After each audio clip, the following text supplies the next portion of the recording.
Brr, it's cold out there. Today on Less is More, I'll be showing you how to make ramen in a few easy steps anyone can do. Listed below are the full ingredients and directions. Walking around the local Japanese market, I found these noodles, kimchi, and miso, which I'll be using in the ramen.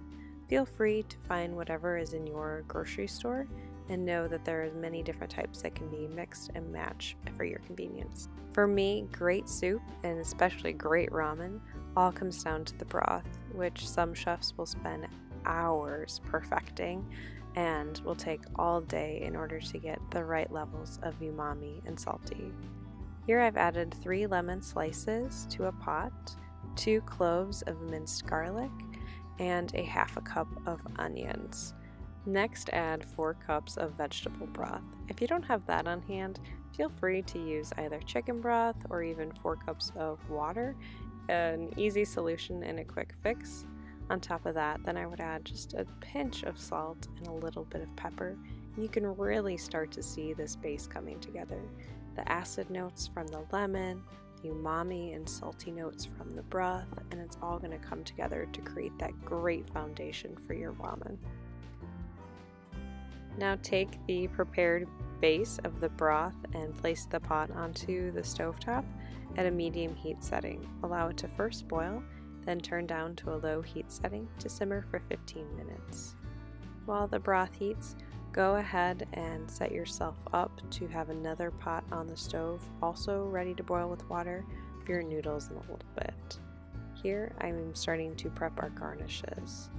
Hard-boiled eggs are an inexpensive way to get protein into your diet. Simply add the eggs into a boiling pot of water for 8 to 10 minutes, then dunk into a very cold bowl of water. This will make it a little bit easier to take those eggs and roll them out on a hard surface and remove the shell. Then cut for your garnish. To the pot of water that you had boiling on the stovetop, add at least a third of the package into the pot, turning the noodles on an angle in order to submerge everything beneath the surface. Feel free to stir occasionally as these noodles boil for 5 to 7 minutes, but also check your package directions. Feel free to grab a noodle out of the pot with a fork and confirm that the texture is just the right level of firmness that you'd like. I like to touch base with a little bit of cold water to stop that gelatinization process. Awase miso is commonly referred to as an all-purpose miso and can be used in a wide variety of dishes. The rule of thumb is the lighter the color of the miso, the more sweet it is and the less salty it is. Remove the heat from the broth and to it add 3 generous tablespoons of the miso. This will help increase that umami flavor as well as add a little bit of sweetness and saltiness. And now we're ready to dish. Into your serving bowl, place the noodles, and on top of that add at least 1 cup of broth, making sure you get a little bit of those onions in there.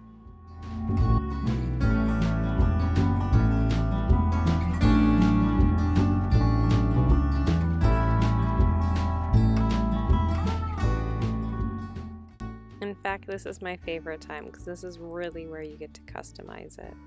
Though I'm adding a hard-boiled egg, some cooked spinach, as well as the kimchi, feel free to add anything from cilantro to frozen corn, whatever makes you happy.